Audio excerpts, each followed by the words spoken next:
More about those regional concerns and speak to Adam Hancock, who joins us live from Sydney. So, Adam, tell us a bit more about what's at stake in these elections to choose the next Prime Minister and, of course, the impact, as we've heard in that report, on the rest of the Asia-Pacific region, including Australia, where you are.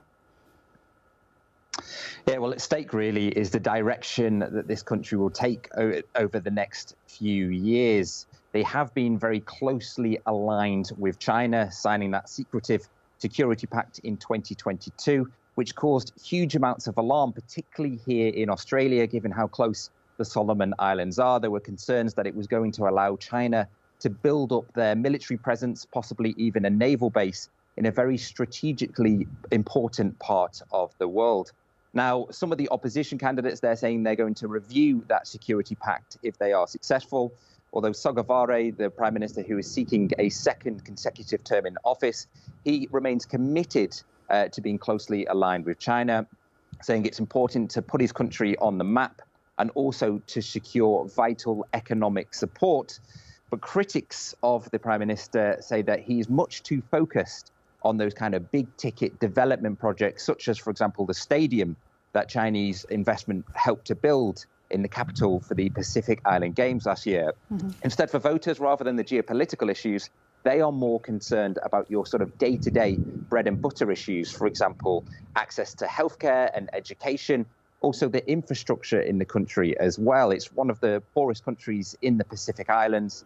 And whilst they have had some investment from China, their economic growth has not been very good, particularly since the COVID pandemic, which was very damaging. So for voters in the country, most of the focus is on those sort of domestic day-to-day issues, whereas externally, particularly here in Australia, there's a lot of attention on who the next leader will align themselves more with over the next few years. And Adam, you mentioned infrastructure being a concern and it not being very good. What do you know then about the logistics, the challenges of voting across 900 islands and what that means for free and fair elections and, of course, security? Yeah, it's certainly not an easy feat to run an election in the Solomon Islands. Therefore, they have drafted in extra support.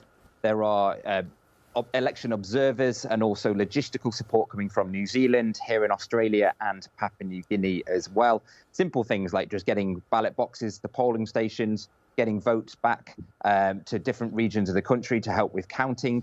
That's all going to take time. And today, for the first time, there's going to be national and provincial elections as well. So that is going to add to the amount of time that it will take to count all of the ballots. Security is always an issue at election time in the Solomon Islands. There has been unrest in the past. There's been unrest in recent years, particularly over concerns over Chinese influence in the country. So there are security support from Australia and New Zealand as well.